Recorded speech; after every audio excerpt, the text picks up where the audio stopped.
Decoración, interiorismo y arquitectura son los ejes temáticos sobre los que va a girar esta nueva sección que les presentaremos los martes. Guillem Auger, arquitecto, nos traerá novedades, curiosidades y sobre todo mucha inspiración para nuestras casas. Bienvenido, Guillem. Hola. ¿Qué nos traerás hoy? Porque parece que es algo que vuela, ¿no? Más o menos. Vamos a hablar de prefabricación e industrialización de la arquitectura. Caray. Entonces, bueno, eso es un nuevo tipo de construcción que implica ver las casas volando. Y aparte de eso, supongo que hay diferencia entre las que conocemos, ¿no? Habitualmente, esas construcciones al uso. Sí, la prefabricación en ese sentido es muy diferente de la arquitectura tradicional, pero siendo sinónimo de la industrialización remite un poco a lo cutre, al chalet prefabricado, al bungalow frío del camping. En cambio, la industrialización es algo más evolucionado y en ese sentido los áticos que vamos a ver hoy son algo más que prefabricación. Son algo más, valor añadido. ¿Y qué ventajas pues tienen este tipo de arquitecturas? Tiene ventajas de todo tipo. Por un lado, a nivel ecológico y de sostenibilidad, pues puede tener una serie de ventajas asociadas, pero sobre todo son los tiempos de construcción y de montaje. Entonces, los áticos que vamos a ver hoy agilizan mucho los procesos constructivos que conocemos habitualmente en las obras. O sea, optimización de tiempo, de espacio y más que nos vas a contar cada martes aquí en A Punto con la 2. Guillem, pues todo tuyo. Adelante, artista. Muy bien, perfecto. Hasta ahora. Muchas gracias. De hecho, para empezar, vamos a verlo.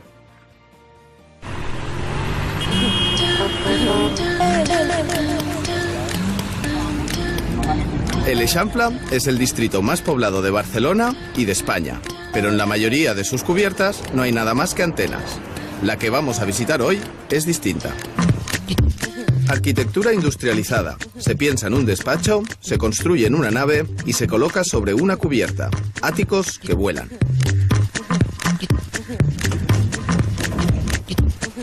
Buenos días, Eli. Hola, Guillem, ¿qué tal? Mira, recién llegados. A ver, queríamos que nos explicaras un poco la idea. Pues mira, en la Casa del Tejado nos dimos cuenta que se estaba construyendo mucho en el extrarradio, que estaban dejando esqueletos de hormigón, como una expansión un poco de mancha de aceite. Entonces, desde la empresa empezamos a pensar que por qué no, aprovechando las infraestructuras que tiene la ciudad, hay colegios, hay bares, hay agua, luz, metro, colocábamos áticos en edificios existentes. ¿Significa que hay ciertos edificios que aún pueden crecer más en altura? Sí, exacto. Por ejemplo, aquí en el Eixample, cuando se empezó a configurar la ciudad, en el Plan Cerdà, los edificios, lo que hacía cada uno, cada familia, ¿no? Compraba un solar y si tenía 3 hijos, pues hacía planta baja más 3. Simplemente agotaban lo que necesitaban, no era un ámbito especulativo. ¿Y qué ha pasado? Que la normativa ha cambiado, entonces ahora, por ejemplo, en una finca como esta se puede construir planta baja más 6, y nos encontramos una finca con planta baja más 5. Esta finca en concreto era una finca que durante 40 años no había tenido mantenimiento, había sido ocupada y se le hizo una oferta que consiste básicamente en arreglar toda la finca, sanear todo lo que son los patios, poner ascensor, rehabilitar vestíbulo, escalera.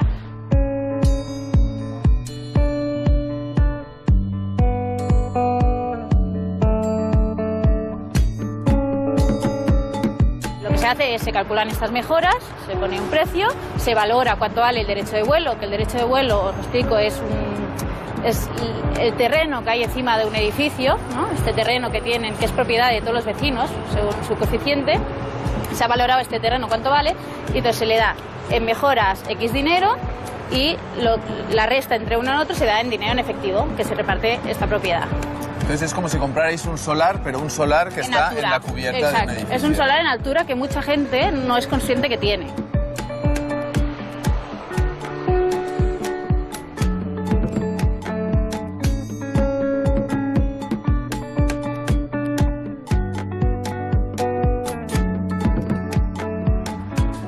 Ahí vemos la unión entre lo nuevo y lo existente, ¿no? Sí, exacto. Este era el antiguo coronamiento de la edificación, con esta ornamentación. Lo que nosotros forzamos es que se note en la intervención que sea acorde con la edificación existente, pero que no sea mimética. Es decir, no tiene ningún sentido imitar lo que se hacía antes con sistemas constructivos nuevos. Si no, llegamos a un cartón piedra, o un Portaventura o un parque temático que no tiene ningún sentido.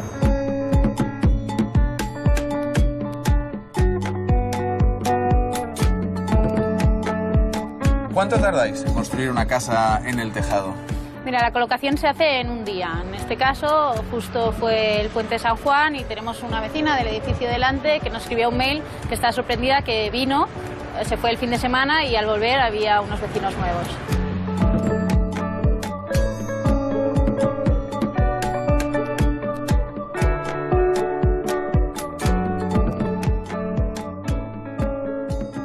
¿Cómo es que tardáis 12 horas solo en construir un ático como este?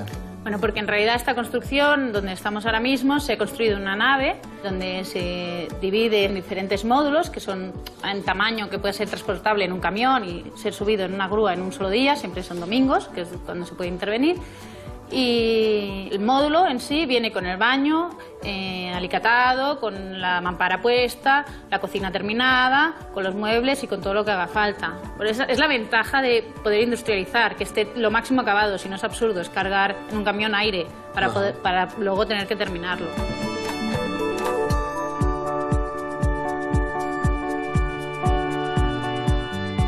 Mira, esto vino construido así, era un módulo. Esto es una estructura tubular de acero con un forjado con esta chapa Lewis que hemos comentado antes, que vino así y venía aquí una pared, un sándwich, un panel sándwich. Aquí venía con la ventana tal como la vemos, allí venía el zócalo y la ventana puesta. Este era el módulo, que era muy sencillo porque era el de fachada, pero luego si nos giramos, este módulo venía ya con la cocina puesta, con todo, con electrodomésticos, carpintería, mármoles, etcétera. Así siguiendo en los siguientes con el baño, patios, etcétera, etcétera.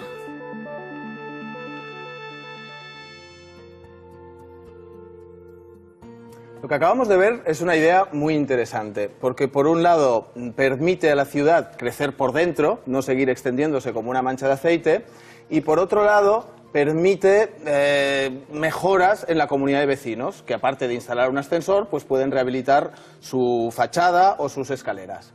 Hoy nos acompaña Gerardo Badel, de Sociedad Orgánica, y nos interesa mucho porque de alguna manera nos interesa saber las posibilidades de sostenibilidad y ecología que hay detrás de estos áticos. Entonces, Gerardo, bienvenido. ¿A qué os dedicáis en Sociedad Orgánica? Es una asesoría ambiental, se dedica a ver cómo reducir el impacto ambiental de los edificios. Tiene 10 años y he entrado en colaboración con la Casa por el Tejado desde hace 3 y actualmente yo me desempeño como director de investigación y desarrollo en la Casa por el Tejado. Y en este nuevo trabajo como director de investigación y desarrollo, ¿qué cualidades ecológicas o de sostenibilidad tienen los áticos de la Casa por el Tejado? Bueno, la primera es no construir en la extensión de las ciudades, cosa que hemos hecho mucho y demasiado en España en los últimos 15 años. Y esto lleva a redensificar centros, a utilizar infraestructuras, a apoyarnos en edificios existentes, a dar más uso a los servicios que tenemos, y entonces hay una disminución del impacto. Y lo segundo es actuar directamente sobre lo que sería el propio objeto en el que intervenimos. Decimos que se mejoran los edificios existentes gracias a esta inversión que explicaba Eli en lo que acabamos de ver, y al mismo tiempo se extienden, y esa extensión se hace con unos estándares de calidad, es decir, gastando menos energía, gastando menos agua, con materiales de menor impacto ambiental, esto es la toxicidad, los recursos no renovables, que es lo que tenemos en la construcción convencional. En todo esto ayuda Sociedad Orgánica estudiando, generando herramientas, difundiendo el conocimiento, haciendo circular la información entre todos los técnicos que colaboran. Entonces, la prefabricación o industrialización en sí misma no tiene por qué tener un valor añadido en cuanto a sostenibilidad. No necesariamente, porque yo puedo hacer una industrialización, unas viviendas que salen de taller que gastan mucha energía porque las he proyectado mal, o puedo utilizar demasiados materiales y que tienen un arrastre, una mochila ecológica, un impacto ambiental asociado elevado, o lo puedo hacer en forma contraria, que es el sentido en el cual se trabaja. Para esto, por ejemplo, se utiliza una herramienta llamada Senda, desarrollada específicamente por Sociedad Orgánica para la Casa por el Tejado, que sirve de mecanismo de ayuda y al mismo tiempo de evaluación propia, y nos permite, tanto con el propio equipo como los colaboradores externos, tener una manera común de entendernos, de evaluar y de llegar a los resultados, objetivos que nos ponemos por delante, ¿no? Claro. ¿Y cuáles son los materiales que se están utilizando hoy día para construir estos áticos, tanto en la parte de prefabricación como de acabados? Comenzamos con estructuras de acero, que también se comentó en lo que hemos visto, y seguimos con en estos momentos la conjunción entre acero y madera. La madera tiene unas muy buenas características porque es un material renovable y además de ser renovable es absorbedor de las emisiones de CO2, de los gases de efecto invernadero que, como sabéis, han sido producto de un acuerdo mundial de 195 países en su limitación. Tenemos también en sistemas constructivos puramente realizados en madera, por ejemplo, la calle Enric Granados en Barcelona, una obra que se inaugurará en febrero. Porque ahora hablabas de emisiones. La vivienda es responsable del 30% de las emisiones de CO2 en nuestro país. ¿Cómo podemos reducir esas emisiones? ¿Cómo podemos bajar el consumo energético de nuestros...? Lo primero sería no gastar la energía que no necesitamos, y usamos mucha energía que no necesitamos, que va en el desperdicio de lo que podrían ser, digamos, unos usos, unas temperaturas algo exageradas, tanto en invierno como en verano, una iluminación que no es necesaria, una no utilización de la iluminación natural cuando la tenemos disponible, un no gestionar como lo hacían nuestros abuelos, bajar persianas o levantarlas, captar el sol, digamos, evitar que la casa se enfríe por la noche, ventilar muy poco, etcétera, etcétera. Eso es lo primero, es decir, el cambio de hábito. Unos hábitos, ¿no? Que cuesta cero. Es simplemente, digamos, tomar conciencia de cómo se puede hacer y cambiar esta actitud. Luego, evidentemente, podemos mejorar los edificios en los que vivimos. Esto es aislamiento, esto es ventilación, esto es, digamos, la entrada del sol o la protección del sol cuando no conviene. Y finalmente tenemos también las instalaciones, ¿no? Es decir, hemos ido recargando mucho nuestras viviendas de todo lo que son los electrodomésticos que consumen mucho, que los dejamos encendidos, que están cargándose, que están, digamos, consumiendo incluso cuando no los utilizamos. Un ejemplo concreto de esto pueden ser las redes inalámbricas de Internet, que las utilizamos hasta cuando dormimos. Esto se puede, por ejemplo, apagar y utilizarse en el momento solamente cuando es necesario. Porque además ese cambio debe tener una afectación en la salud, me imagino, esto de tener el wifi encendido por las noches, entonces... Bueno, hay mucha radiación en la que vivimos, es decir, los entornos donde habitamos, dicen los expertos, más del 90% estamos en espacios cerrados.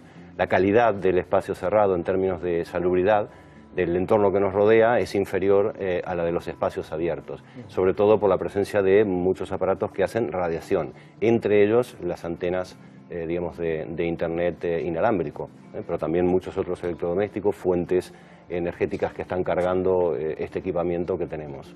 Entonces, para ir a consejos ya más prácticos de cara a la gente que nos oye, ¿es posible hoy día desenchufarnos? ¿Es posible desconectarnos de nuestra red de la red eléctrica, de las redes de suministros?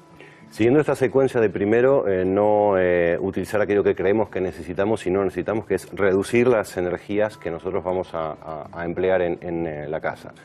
Posteriormente, teniendo un equipamiento que sea eficiente.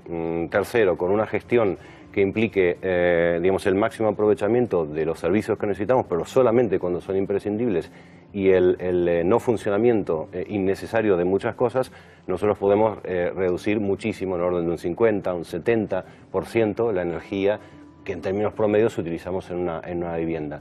El paso siguiente, ¿cuál es? Bueno, que esa energía sea captada en la propia parcela o en el propio edificio. Ahí tenemos el inconveniente de un marco regulatorio, en el caso español, que no nos ayuda y que seguramente en los próximos tiempos cambiará, porque habéis oído hablar de lo que es el peaje de las energías renovables. Esto va un poco a contracorriente de lo que ocurre en la mayoría de los países europeos y confiamos en que en los próximos meses, digamos, haya cambios sustanciales. Porque estas directrices... Podríamos llegar a tener viviendas que gastan muy poco, o sea, que es lo que se llama pasivo, y lo poco que gastan lo generan ellas mismas captándolo, y además pueden tener un excedente que se reinvierte en el propio edificio. En el caso de la casa por el tejado, un ático muy eficiente que gasta muy poco, que capta más de lo que necesita y que inyecta lo que le sobra en el edificio que tiene por debajo, porque, como decía, es mejorarlos y completarlos. Porque imagino que son normativas que vienen de Europa, la mayoría de las directrices o de las... No, lo que viene de Europa son los compromisos y las obligaciones. Y nosotros tenemos una fábrica propia, por así decir, de reglamentaciones, normativas, reales decretos y órdenes ministeriales que pueden determinar cómo eso se cumple. Un ejemplo sería los acuerdos de control de cambio climático. No debemos subir más de 1,5 a 2 grados. ¿Cómo lo hacemos? Depende de cada país. Alguien puede decir, quemo energía fósil y luego capturo las emisiones y esto es muy caro difícil de hacer y alguien puede decir, primero ahorramos, luego utilizamos la tecnología que menos gaste, luego lo gestionamos bien y lo que queda lo hacemos con energía renovable. Esto es un marco, digamos, de actuación que tienen los propios países. Muy bien. Depende de nosotros. O sea que ahí tenemos la sartén por el mango. Depende de nosotros para decidir qué estrategia es la mejor. Muchísimas gracias, Gerardo, por tu tiempo, a vosotros, por la invitación, tu consejo. Y ahora vamos a conocer a José Sevilla, el propietario del ático que acabamos de visitar. Y bueno, nos interesa ver la arquitectura, pero también nos interesa ver los espacios, cómo se viven.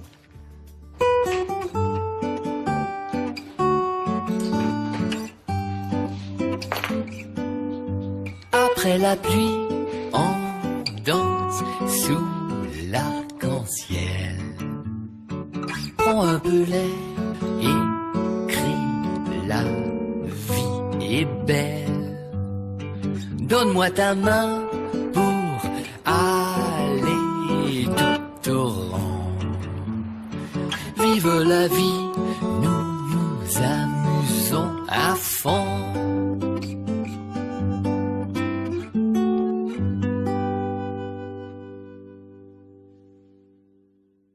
José, explícanos, ¿a qué te dedicas?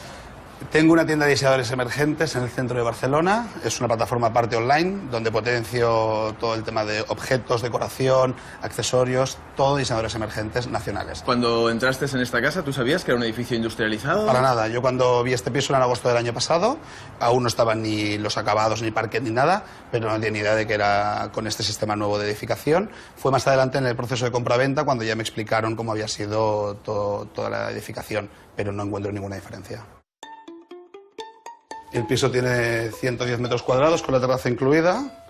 Son 2 habitaciones, 2 baños. Y aquí es donde duermo.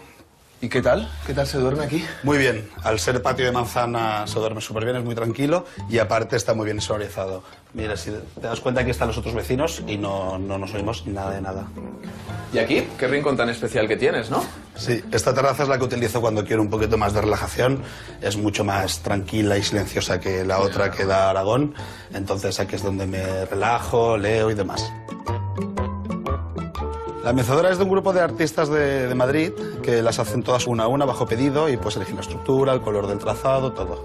Es interesante, ¿no?, cómo se ha ido colonizando los patios de manzana. Total. Originalmente tenían que ser pulmones verdes de la ciudad. Se están recuperando algunos de ellos. Es un proceso lento, pero yo creo que hay más de 15 o 20 patios de manzana que se han recuperado, con lo cual a ver si algún día tienes suerte. Ojalá. Y este también pudiera Sí, porque ser. al fin y al cabo esto es un parking, que el ideal sería que fuera un lugar verde.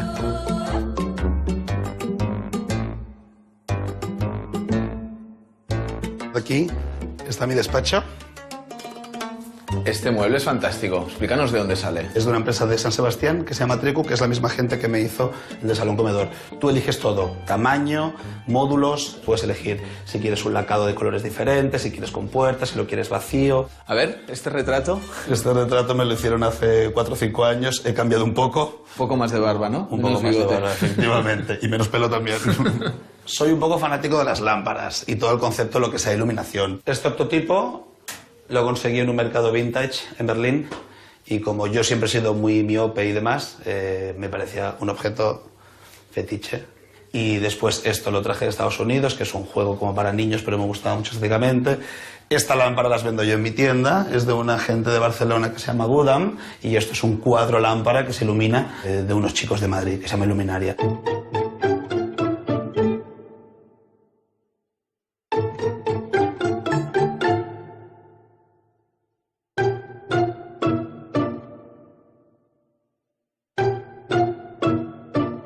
Ya habéis podido ver que me gusta mucho el diseño nórdico y demás. Siempre rompo con piezas como la alfombra o con estos objetos, pero me gusta que todo lo demás sea muy sobrio. La cocina abierta está muy bien porque yo, que vivo solo y tengo muchos invitados en casa, hago muchas cenas y demás, está muy bien porque así puedes estar cocinando a la par de interactuar con la gente, con los invitados y demás. Y aparte, toda la luz que me llega al comedor la aprovecho para la cocina. Lo bueno de estar todo tan unificado es que es una especie de o terraza muy grande o de salón muy grande. Es como tengo la parte buena de las vistas de un exterior, pero la calidez está muy bien aislada por el tema del doble vidrio y la calidez de estar interior. Cuéntanos algo también de la lámpara, porque es curioso, ¿no? Parece como que estuviera descompensada, como que no le llega desequilibrio. Es de Flos y la verdad que me encanta que sea tan minimal. Es de Flos, pero vintage, ¿no? No. Ah, ¿no? ¿Es actual? Es de la última colección de Flos. Qué bueno, pues vuelven las formas geométricas, por fin.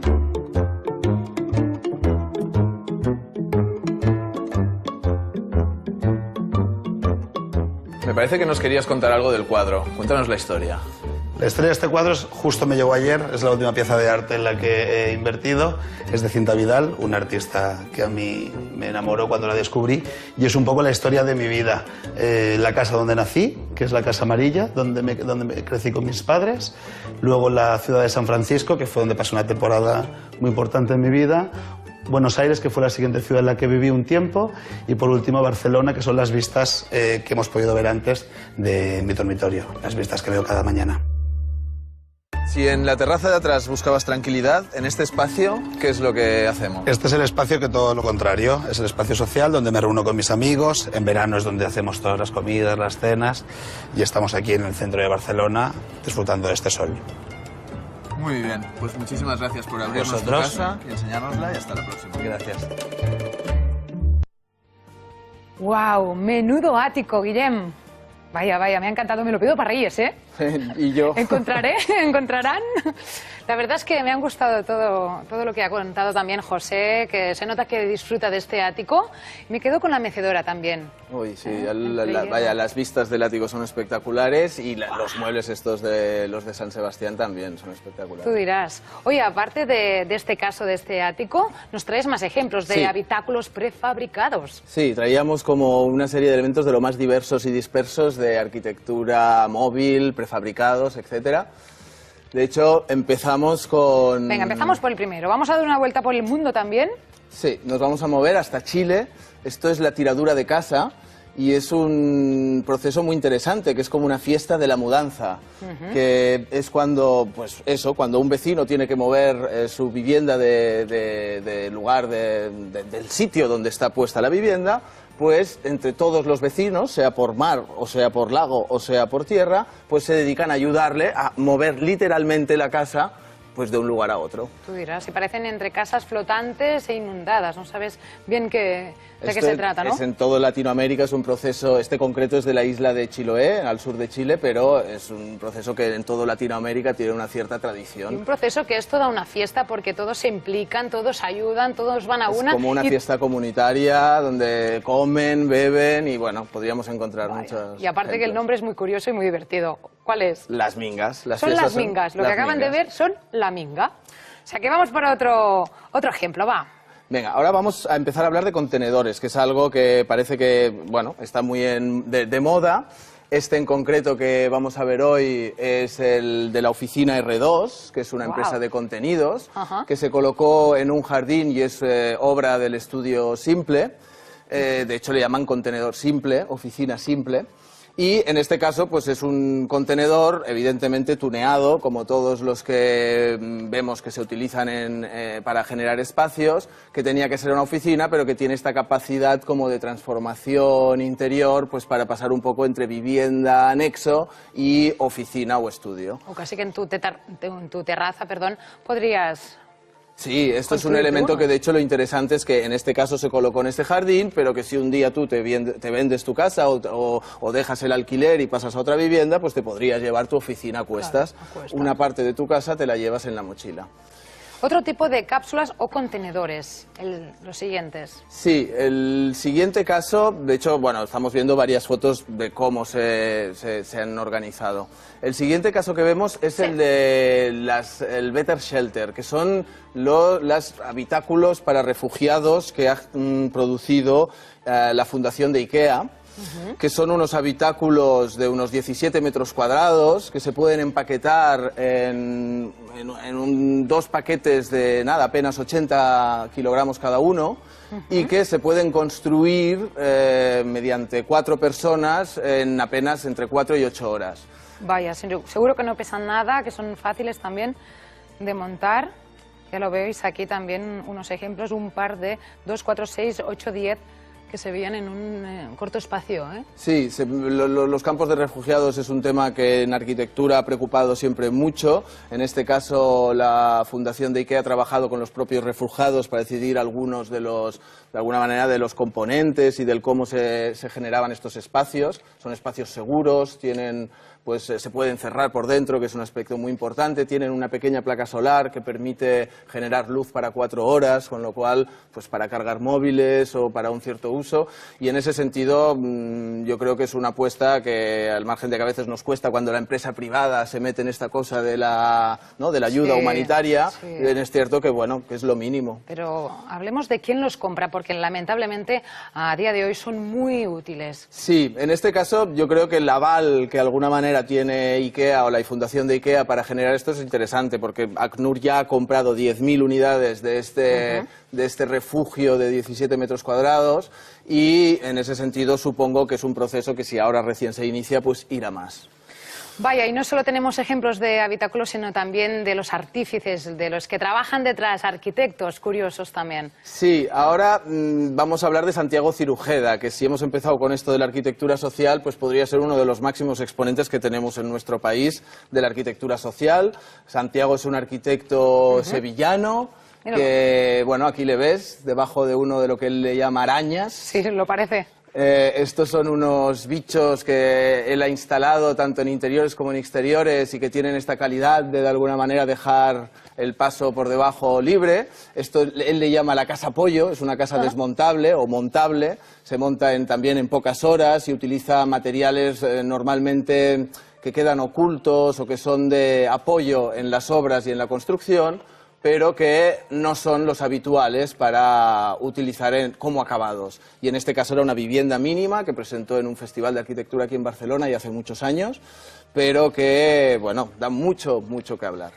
Bueno, también las nuevas vanguardias en arquitectura, que son las que nos vas a traer en esta sección. Guillem Auger. A Santiago le tenemos que ir a ver a Sevilla, que sé que está haciendo cosas muy interesantes. ¿Irás a Sevilla y nos lo traerás? Pues yo creo que es importante empezarse a mover y Santiago será seguro de los protagonistas que tendremos algún día. Claro que sí, no solo teníamos estos ejemplos, también había alguno, el Bar Texas, que también con este tipo de habitáculo de contenedor, imagina, ¿no? En Texas no llueve y también, ¿por qué no?, este tipo de corralito así, de corral, también me voy bien, digo corral por decirlo, porque aquí, ¿por qué no? Sí, la idea final de la sección es traeros como utilizarlo. Una serie de proyectos que de alguna manera tienen que ver con la temática que hayamos hablado, pero que, amplíen un poco el campo de mira. El horizonte. Así que te esperamos cada semana aquí en A Punto con la 2. Bienvenido también, Guillem. Muchas gracias, arquitecto. También es de agradecer a arquitectos que salgan de sus planos y que vengan a platos de televisión. Es necesario. ¿Verdad que sí? Así que te esperamos el martes. Muy bien. Guillem, muchas un abrazo. Gracias. Hasta la próxima. Hasta la próxima, hasta el martes. Pues seguiremos aquí, A Punto con la 2, con la casa A Punto también.